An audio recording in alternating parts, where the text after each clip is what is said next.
Let's take the long look at this, John. I was talking about this with a few people on my Meet the Press Daily panel yesterday about the poll numbers for the family separation policy, and they're dismal. They were dismal last time when Donald Trump announced it. It was not a popular program or popular decision with the American public. It wasn't popular with Congress. But a lot of the time, what's not popular in polling, Donald Trump can just brush off his shoulders. Same thing happened during 2016, and he still won. What is the long view of what's been happening at the border in terms of history? What are we going to be looking back and saying in 10, 15, 20 years? Very often history doesn't give you quite as clear a moment as this does, but go back exactly 30 years. Ronald Reagan, in his farewell address, says that if the shining city on a hill must have walls, the walls must have doors, and that the shining city should be a home for all the lost pilgrims from all the lost places who are hurtling through the darkness toward home. 30 years ago.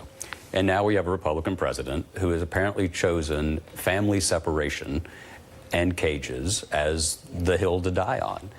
And one of the mysteries of history to me, particularly with the American presidency, is why presidents do things that are self-evidently against their historical interest. Let's leave aside the common interest. Let's just say, if you're Donald Trump and you care so deeply about success, you care so deeply about reputation, history goes on forever. It's not just this news cycle. And what do we think people are going to say in 10 years, in 20 years? It's what they're saying now. Franklin Roosevelt interred the Japanese Americans on the recommendation of the Attorney General of California, Earl Warren, by the way.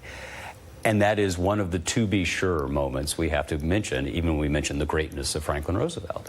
And so, and FDR had greatness to sort of put in context here. Trump does not have that. If I had 5 minutes with the president, which seems unlikely, what I would say is, what do you want us to think when we look at your portrait? And it has the capacity to work, because he probably can't imagine a world where we're not looking at his portrait adoringly. But this is one that will go down forever. Does he want people to think that he's the toughest and the meanest? Yeah, and he's got this... Does he want to be remembered like Andrew Jackson? Well, that may be a little unfair to Andrew Jackson, to be fair, but I think that he wants to win each cycle, and I think that his information ecosystem, from what one can tell from the reporting, has this echo effect with the right-wing media, and they are border hardliners. He wants to be that, and I think he sees any compromise on this issue as a sign of weakness. Yeah.